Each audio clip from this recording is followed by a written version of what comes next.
After soaring by 300% last year, Bitcoin's value is still on the rise as investors pile funds into the digital currency. The prices of many other digital coins have also increased sharply as cryptocurrencies experience a mini boom. While some analysts are making wild predictions about Bitcoin's price rising as high as $400,000 from its current position of about $31,000, new investors should tread cautiously. In December 2017, one Bitcoin was worth almost $20,000, up around 1,900% from the start of the year, before plummeting in value in early 2018, leaving some investors badly burnt. So will this time be different? And what is the advice for investors looking to add Bitcoin to their portfolio now? Welcome to Pocketful of Dirhams. I'm Haine, the National, and joining me today is Gaurav Kashyap, market strategist at Equiti Global Markets. Welcome to the show, Gaurav. Thank you so much for having me, Alice, and a very happy new year to you and all your listeners out there. Thank you. Now, listen, Bitcoin's been on a bit of a ride towards the end of last year, and enthusiasts are probably enjoying their moment in the limelight. But for those new to the world of Bitcoin, what is it exactly and how does it work? Because some people, I don't think they really know what it is. Well, Alice, to put it very simply, Bitcoin is a digital currency. It's a way of transacting for goods and services online. It is a variant of a cryptocurrency, which got obviously very, very popular back in January 2009 after the US housing crisis. The network of cryptocurrencies, to put it very simply, it's made up of a couple of different segments. You have miners on one side, those who produce the Bitcoin using complex computer algorithms. On the other hand, you have exchanges, crypto exchanges, whereby people like me and you can buy and sell and speculate on the value of the cryptocurrencies. In extension to this, of course, we have online wallets, we have other payment vendors whereby you can send and receive and even store cryptos. So this entire network comes together to use cryptos to transact for goods and services in an anonymous manner. And of course, these days, as you had mentioned, it's gaining a lot of momentum as an investment class. So when did its value first start to soar? Bitcoin really started to take off back in 2013. Back in those days, it was trading at $13 per coin. And in those days, it had rallied as high as $220. So it was a very substantial gain when looking at it in a percentage term. Then shortly after that, of course, it corrected back down to $70 a coin in April. The rally continued, and it continued to gain momentum in 2013 when it crossed $1,000 a Bitcoin. So that first real rally, which caught investors' attention, retail investors, and Wall Street's attention, was as early as 2013. But then it would continue to go up from there, didn't it? I mean, some people have made a lot of money when the price soared up to 20,000 in 2017. Exactly. There was a lot of interest that was starting to come into Bitcoin. Of course, it was coming into a lot of investors' minds. Retail investors were starting to take part in it more. We had more and more exchanges that were coming into the picture. Of course, the initial coin offerings, which are a variant of the traditional IPO in stock markets. We had a very, very high number of ICOs also hitting the market. So yes, it was a very significant and gradual rise from that early hiccup that we had encountered back in 2013. So what caused the value to crash in early 2018? Well, Alice, there were a lot of factors that led to that massive correction that we had back in 2018. First and foremost, obviously, as a result of all this hyped up demand, what my personal opinion is that there was an asset bubble which had formed in Bitcoin in those years. The rally in Bitcoin in those days was purely sentimental driven. It was a lot of hot money coming in from retail clients. And it kind of developed an international fever which hit the globe.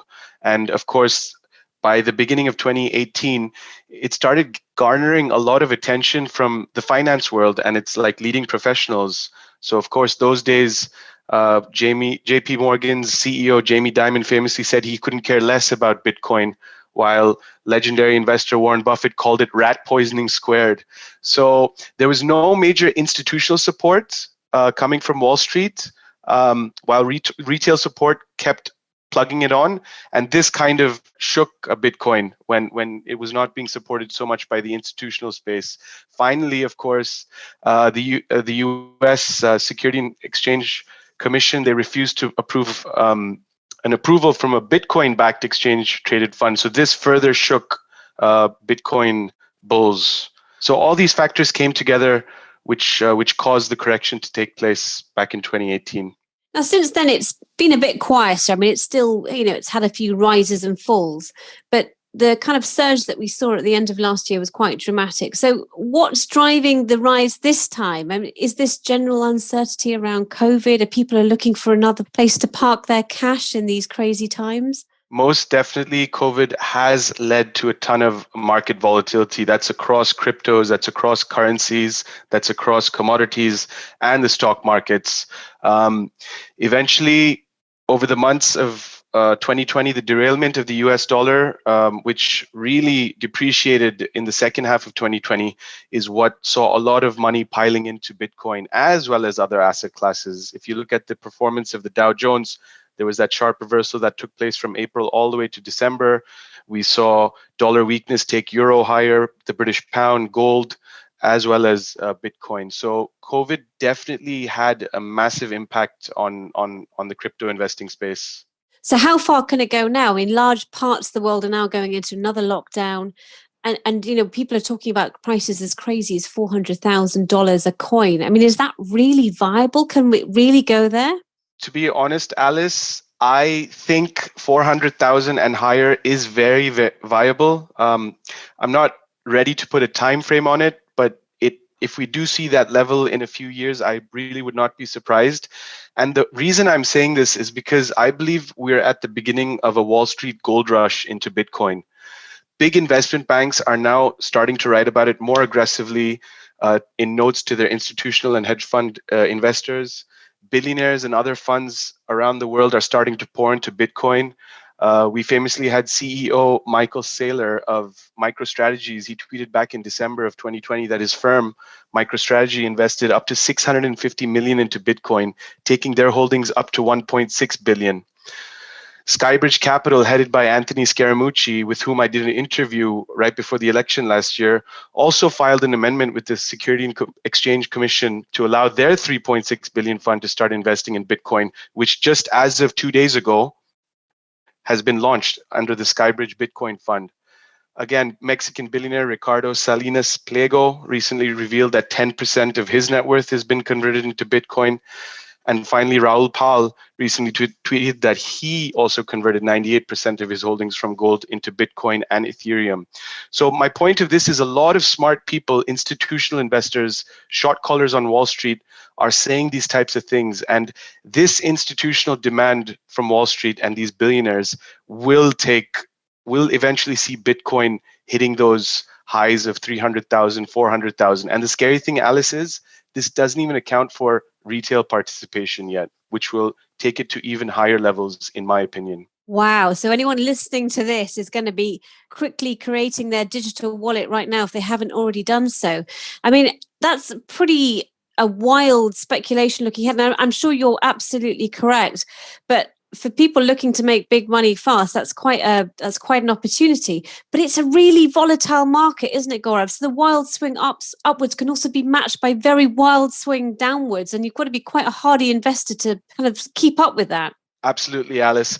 And if I may just add, while I do see these much higher levels, I don't put a timeline on it, and I would not suggest people who are looking for quick returns to partake in the world of cryptos, particularly Bitcoin, because as you had correctly mentioned, it is a very, very, very volatile market.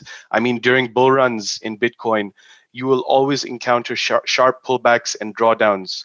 Like even in the most recent bull run up to 30,000 over the Thanksgiving period in 2020, there were corrections of up to 30%, which is very, very normal for an asset class like Bitcoin, which is so unregulated. So what I would suggest is for people who are looking for value, long-term value, people who are not looking to day trade, it may not give them as much value as if they were to just buy and hold, if that makes sense. Okay, so with that in mind, I mean, wild swings upwards and downwards. If people do want to get involved, perhaps they want to include that as part of their portfolio and they want to dip their toe into the cryptocurrency space. What do they need to get started? I mean, should they sort of sit for a while and try and learn about the market and assess it, or should they just pile in now? I mean, what's the kind of strategy should they adopt? This is a fantastic question, Alice. And what I would tell all our listeners out there is to definitely research what you're looking at investing into, whether this may be stocks, whether it may be into an IPO, as well as cryptocurrencies. So investors need to ask themselves first, why are you getting into it? What is your goal? What is your target? Why are you investing overall? What kind of gains are you trying to achieve? Are they realistic? Are you looking for short-term gains? Are you looking for longer-term gains? Are you looking to preserve your cash, which is slowly deteriorating over the years due to this central bank easing? Do you have that type of disposable income to take a hit in case there are these big swings that we've seen in cryptocurrencies? So once you figure out these metrics, then you can make an investment plan after you speak to your advisors. And of course, after you make your plan, then executing it is fairly simple. You can invest in physical Bitcoin, or you can also speculate on the price movement in two different ways. You can, again, either buy it physically or you can trade Bitcoin ETFs. But overall, before getting into this asset, again, I would stress the fact that enter with a plan. I would advise against looking at day trading Bitcoin because of that volatility. But if you're looking for an investment vehicle whereby you can preserve the value of your currency, I would definitely look at maybe dollar cost averaging, whereby it's a strategy where you keep every month you're sending $500 or $1,000 and converting it into Bitcoin and letting it sit there and gain over the years. Again, that's more of a medium term or longer term strategy, which is something that I buy into. And that way when you're trading, you don't really care about the price of Bitcoin today or tomorrow or day after. Instead, you're looking at a way of preserving your holdings. You're looking at a way of preserving your portfolio, which, let's admit, if you're holding it in cash these days, it's not worth much. Now, a lot of people have been caught out in the past because, some people think it's just, there's nothing there. It's all in the air, they say. And yet they buy into it and they possibly put all their life savings into it at a time like now when it's at, 31,000. And then if we see a dramatic fall, which you say that we probably will, they then lose it. And in their head, they've lost it and they sell and they sell it at a loss. So what you're advising is perhaps maybe more of a drip feed into Bitcoin, a longer term strategy where you're not trying to put all your money in at one go and only putting in what you can afford. And I think that's the really key message here is if you do want to invest, you really need to only put in what you can actually afford to lose. Would that be the right strategy? Absolutely nailed it on the head, Alice. When building your portfolio, definitely do have access to cryptos. I would obviously not go more than 70 to 80% of my overall portfolio looking at cryptos. It would be maybe a 10 to 20% of a portfolio that includes commodity ETFs. It includes stocks. Of course, stocks are a very safe play, as well as some bonds. So yes, keep your exposure low, put an amount of money that you are comfortable with risking. Of course, speak to your financial advisors. And yes, this dollar cost averaging strategy, which you've very nicely symbolized as drip investing, it really does work. So instead of piling in one shot and being susceptible to big moves, you're constantly over the months, over the weeks, you're dripping a smaller amount, which keeps you very, very isolated from these crazy swings that happen in cryptocurrencies. Put it away, don't think about it, and just have as you say, have a small amount deposited in there and just watch it over time. But in the past, some people did get really badly burned. I mean, what kind of big mistakes have you seen from Bitcoin investors, retail investors in the past? The major things that we've seen, based on my experience, are yes, investors over leveraging, investors who are putting money that they can't afford to lose, going along with the hype. Some other cases that I've heard and I've experienced are not storing the Bitcoin correctly offline. And when they do store it online, which I highly, highly don't recommend, those are susceptible to hacks. There have been so many famous cases over the last 10 years where hundreds of millions of dollars of Bitcoin have been hacked. So these are the things that you kind of need to guard yourself against. Something that your broker should, it's their duty to explain you these things. But yes, I think once you do your research and you get involved in the space, these things are very kind of easy to navigate.